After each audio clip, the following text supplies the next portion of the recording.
Minasan konnichiwa, bonjour tout le monde. Aujourd'hui nous allons vous faire découvrir l'île de Sado, la 6e plus grande île du Japon, dans la préfecture de Niigata. Pour nous y rendre, nous avons opté pour une traversée en jet foil, un bateau en suspension au-dessus de l'eau qui atteint de grandes vitesses et permet donc de se rendre sur l'île en seulement 1 heure, soit 3 fois plus rapide que le traditionnel ferry. Arrivé au port de Ryotsu, nous vous emmènerons d'abord visiter les vestiges de la plus grande mine d'or que le Japon ait connue, la mine de Sado-Kinzan et son usine de flotation à Kitazawa. Aujourd'hui désaffectées, elles sont bien sûr restées ouvertes aux visites. Ensuite, nous irons faire un tour sur les fameux tugboats, dits bateaux baignoires. Des petites barques traditionnelles en bois qui offrent une promenade silencieuse sur les eaux claires de la mer du Japon. Il sera aussi possible de découvrir la poterie Mumiyoi Yaki, à base d'argile rouge avec laquelle on fabrique de la vaisselle très originale.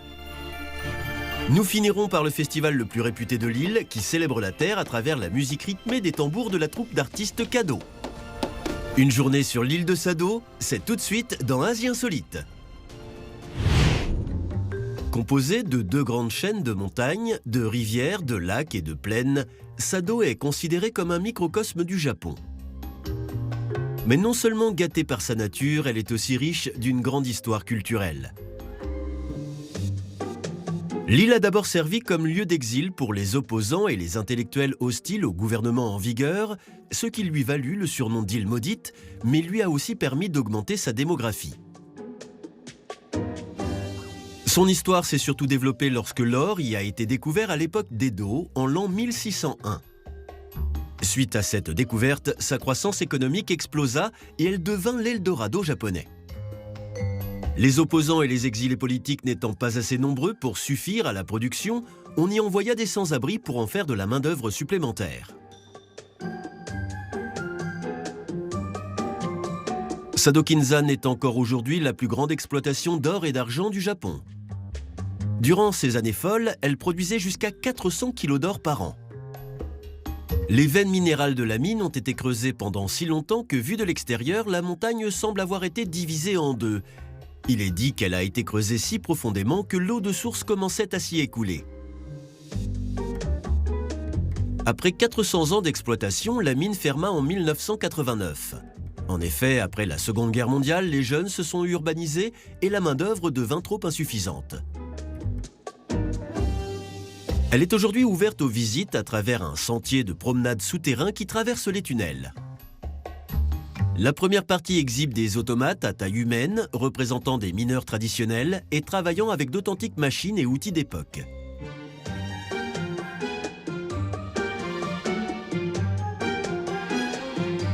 Il faut savoir que le travail dans les mines était extrêmement difficile et l'espérance de vie évidemment très courte.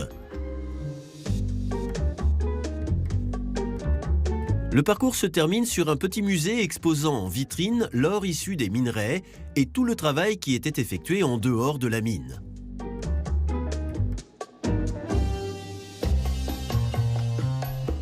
Dans la région d'Aikawa, un autre lieu était consacré à l'exploitation de l'or. La zone de Kitakawa abrite un ensemble d'installations qui a contribué à la modernisation de ces mines. Parmi ces ruines se trouve une usine de flotation où le minerai contenant de l'argent et de l'or était séparé de l'eau. Maintenant désaffectée et recouverte par la nature, elle traitait à l'époque plus de 50 000 tonnes de minerai par mois.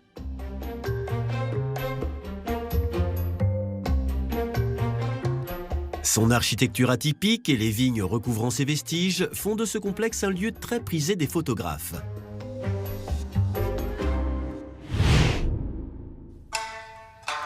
Après la fermeture des mines, les principales sources de revenus de l'île devinrent la pêche, l'agriculture et inévitablement aussi le tourisme. En effet, l'île est aujourd'hui appréciée des visiteurs pour sa nature sauvage et ses nombreuses possibilités d'activités manuelles et en plein air. Comme par exemple les tugboats, Taraibune en japonais. Apparues il y a environ 150 ans, ces petites embarcations en bois de cèdre et en bambou permettent désormais de se promener sur la mer de Sado, dans le port d'Ogi. Une des rameuses, Yumiko Homa, en habit traditionnel, nous en parle avec passion.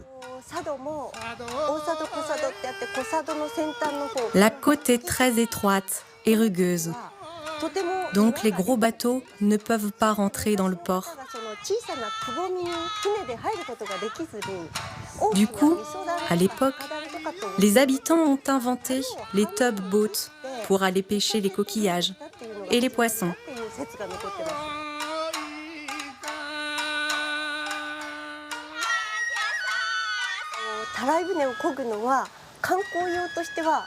Pour le tourisme, la plupart des embarcations sont conduites par des femmes. Elles emmènent les gens se promener en toute tranquillité.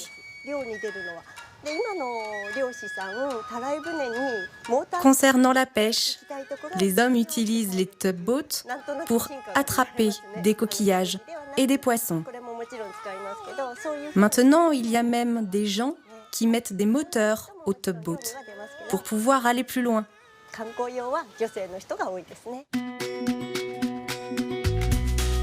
Son fond plat et son unique pagaie permettent de naviguer en eau peu profonde, que l'on peut d'ailleurs regarder à travers une vitre fixée au fond de la barque.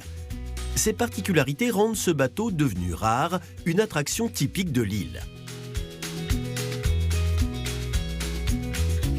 Le costume original des conductrices y est également pour beaucoup. Le chapeau et le kimono qu'elles portent font entièrement partie du folklore traditionnel de l'île de Sado. Je vais vous raconter comment j'ai appris à ramer. Il n'y a pas d'école pour naviguer avec un tugboat. Lorsque nous étions enfants, nous aidions nos parents à attraper des fruits de mer et des algues. Donc naturellement, nous avons appris très jeunes comment diriger une barque.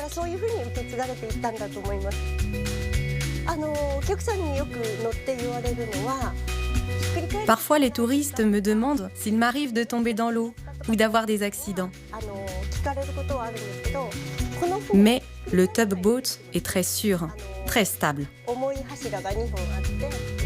Il y a 2 poids très lourds au-dessous, ce qui empêche le tugboat de se renverser. Venez à Sado, venez profiter des tugboats sans avoir peur de tomber à l'eau.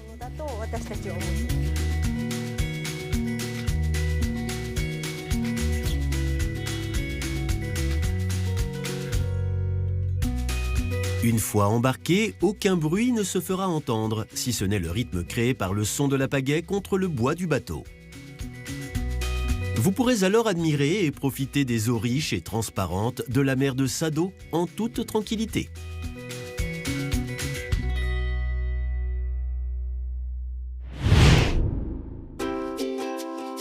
Parmi les nombreuses activités possibles sur l'île, la conception de poterie Mumio-Iyaki en est une bien insolite. Cet artisanat traditionnel est réalisé à base d'argile rouge extraite des mines d'or de Sado.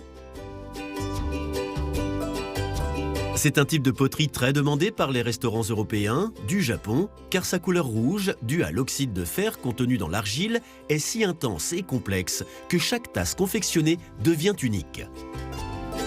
Les propriétés minérales de cette poterie sont aussi très bonnes pour la peau si on la travaille tous les jours. Après avoir été modelé, le bol doit sécher pendant au moins une demi-journée, selon la météo. Il est ensuite cuit dans un four à une température entre 100 et 200 degrés. Il faut savoir que la taille du bol se réduit de 30% après la cuisson. C'est une autre des particularités de la poterie Mumio-Iyaki qui la rend si originale. Pour peindre sur les tasses, on utilise un mélange d'argile blanche et de colorant.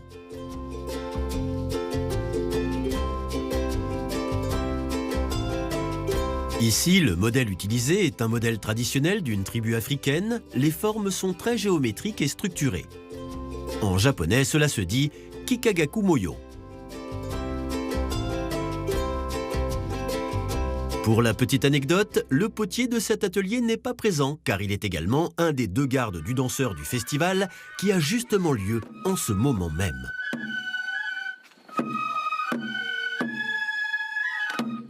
Sado est également réputé pour ses nombreux petits festivals locaux, les Matsuri.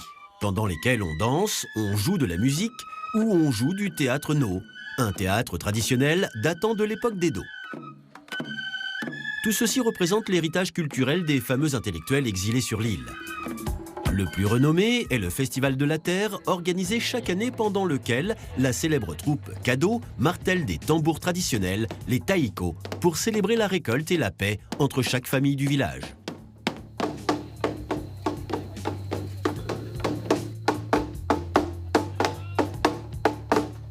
Le soir venu, un danseur de la troupe et ses 2 gardes visitent chaque maison du village en offrant une danse. Le costume traditionnel est un kimono avec des peintures de pin et de grue, tous 2 symboles de longévité et de prospérité.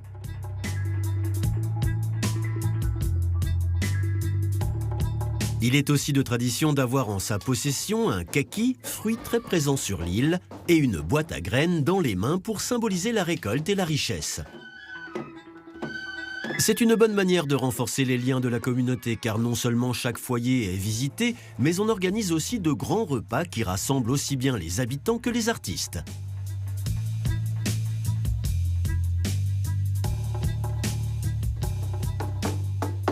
C'est un rendez-vous culturel très reconnu et fortement conseillé à tous ceux qui sont à la recherche d'un Japon avec une forte culture identitaire.